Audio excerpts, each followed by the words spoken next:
नमस्कार, CrPC video lecture series के part 21 में आज हम पार्ट सी चैप्टर 6 पार्ट 19 और 20 में अपन ने चैप्टर 6 का पार्ट ए और पार्ट बी। पार्ट ए तो है सम्मन और पार्ट बी है वारंट। अब पार्ट सी जब अपन ने सम्मन इशू कर लिया, उसके बावजूद भी व्यक्ति नहीं आया, वारंट इशू कर दिया, उसके बावजूद भी व्यक्ति नहीं आता है, तो पार्ट सी की तरफ बढ़ते हैं अपन। पार्ट सी है प्रोक्लेमेशन एंड अटैचमेंट, हिंदी में इसको कहते हैं उद्घोषणा और कुर्की।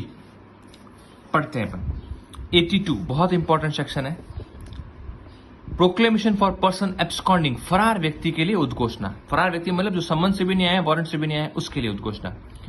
If any court has reason to believe whether after taking of evidence or not, साक्ष्य लिए बिना या किसी के कहने पर भी कोर्ट को यह रीजन होता है that any person against whom a warrant has been issued by it has absconded। सम्मन क्यों नहीं लिखा है?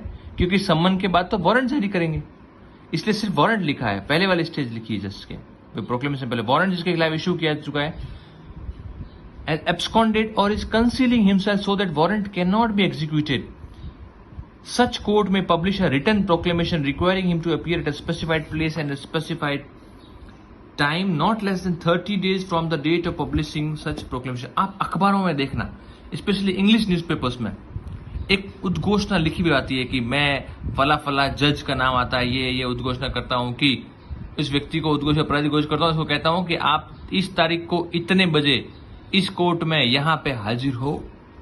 तो ये उद्घोषणा होती है, और उद्घोषणा में कितना टाइम देंगे उसको? मिनिमम 30 days, 30 दिन का समय उद्घोषणा जब आप जारी करें उस दिन से उसको 30 दिन का टाइम दें कि इस 30 दिन के बाद वो हाजिर हो जाए।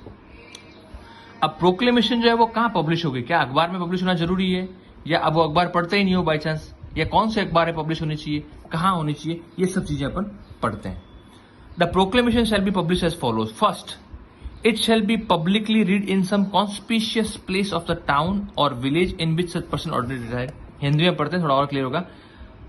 यह उस नगर या ग्राम के जिसमें ऐसा व्यक्ति मामूली तौर पर निवास करता है किसी सहज दृश्य स्थान में सार्वजनिक रूप से पढ़ी जाएगी।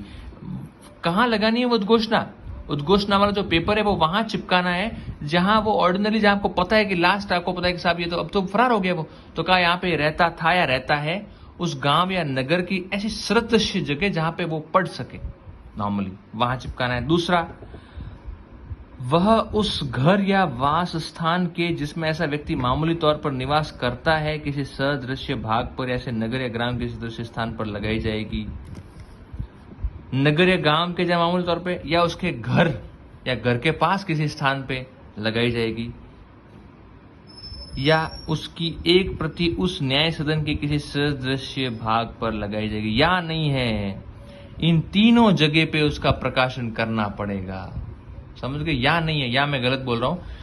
एक तो उस गांव या नगर के जैसे पंचायत भवन हो गया वहां लगानी है, एक उसका घर जो है वहां लगानी है, और दूसरा जिस कोर्ट ने उद्घोषणा जारी की उस कोर्ट पे भी उसकी उद्घोषणा चिपकानी है। अब इसके बाद यदि न्यायालय, ये ऑप्शन है न्यायालय को, यदि न्यायालय ठीक समझता है तो यह निर्देश भी दे सकता है कि उद्घोषणा की एक प्रति उस स्थान में परिचालित किसी दैनिक समाचार पत्र में प्रकाशित की जाए जहां ऐसा व्यक्ति मामूली तौर पर निवास करता है। अगर ये कंपल्सरी नहीं है कि अखबार में देनी, अगर कोर्ट को लगता है तो कोर्ट जो जिस एरिया में वो व्यक्ति रहता है उसमें कौन सा लोकल न्यूज़पेपर चलता है, ऐसा नहीं कि आप द हिंदू में टाइप कर दिया, अब हिंदू तो पाली में आता ही नहीं है बाई चांस माना किसी गांव में, तो वहां के जो लोकल न्यूज़पेपर है उसमें वो उद्घोषणा अगर कोर्ट समझे, कंपल्सरी नहीं है, वो 3 तो कंपल्सरी है। कौन सी 3 जगह?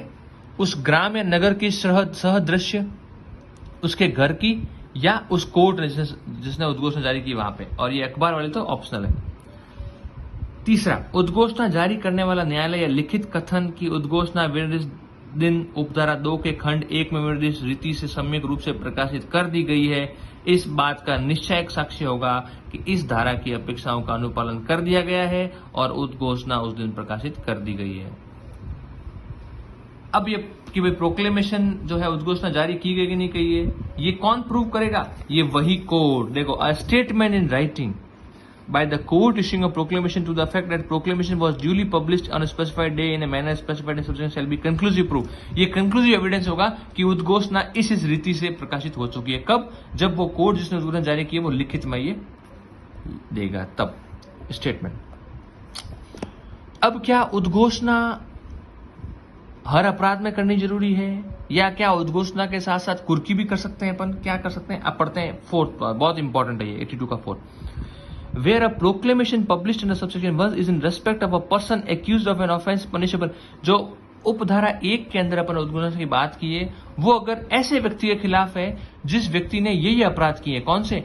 302 murder, culpable homicide, 64, 67, 82, 92, 93, 94, dacoity, robbery, 96, 97, 98, 399, 400, 402, 436, 449, 459, 460 of the IPC, and such person fails to appear at a specified place and time required by the proclamation, the court may, after making an inquiry, think will pronounce him a proclaimed offender and make him declaration. बहुत important चीज है।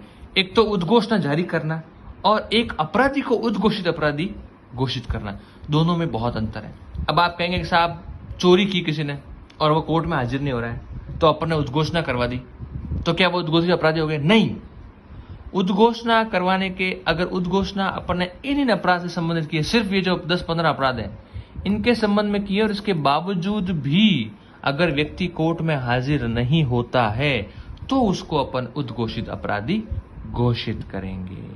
समझ में आ गया आपको? सिर्फ इन अपराधों के संबंध में अगर उद्घोषणा हुई है तो, उद्घोषणा तो सब में होती है, लेकिन अगर इन अपराधों के संबंध में हुई है और उसके बावजूद भी कोर्ट में व्यक्ति नहीं हाजिर होता है तो उसको अपन उद्घोषित अपराधी उद्घोषित अपराधी घोषित करने के बाद क्या होगा?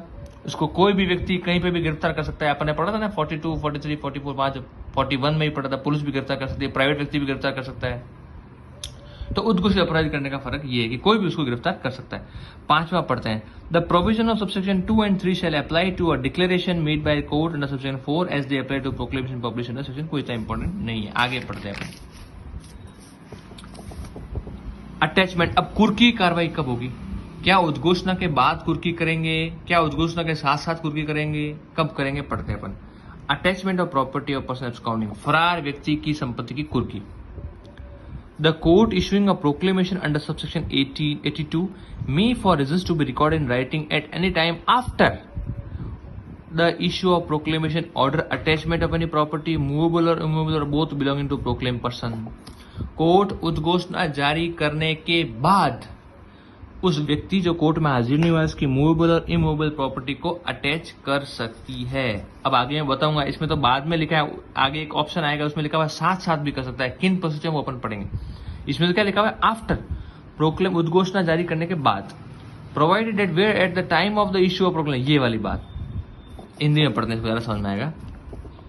परंतु यदि उद्घोषणा जारी करते समय न्यायालय का शपथ पत्र द्वारा या अन्यथा यह समाधान हो जाता है कि वह व्यक्ति जिसके संबंध में उद्घोषणा निकाली जाती है अपनी संपत्ति या उसके किसी भाग को व्ययन करने वाला है या अपनी समस्त संपत्ति या उसके किसी भाग को उस न्यायालय के स्थानीय अधिकारी से हटाने वाला है, तो यह उद्घोषणा जारी करने के साथ ही कुर्की का आदेश भी दे सकता है। आप समझ गए? इसमें डिफरेंस एक थोड़ा सा नोट ये करने वाली बात है कि नॉर्मली तो कुर्की की कार्रवाई उद्घोषणा जारी होने के बाद होती है। उद्घोषणा जारी कर दी, 30 दिन बाद नहीं आया तो कार्रवाई करनी। लेकिन इन दो परिस्थितियों में कोर्ट जो है अगर उसको विश्वास करने के लायक हो जाए शपथ पत्र इसके अलावा कि वो व्यक्ति जिसकी संपत्ति अपन कुर्क करने वाले हैं वो उस संपत्ति को बेचना चाह रहा है, पहली बात, या उस न्यायालय के क्षेत्राधिकार से बाहर ले जाना चाह रहा है, तो कोर्ट उद्घोषणा के साथ ही साथ कुर्की का आदेश भी दे सकता है। इंपॉर्टेंट है, दो चीजें ऐसी है जिसमें न्यायालय, आपके कोई प्री में क्वेश्चन आया हुआ है कि क्या उद्घोषणा के बाद कुर्की कार्रवाई होती है? नॉर्मली तो साधारण तो होती है, लेकिन इसके दो अपवाद है, ये दो अपवाद अपन ने पढ़ ली।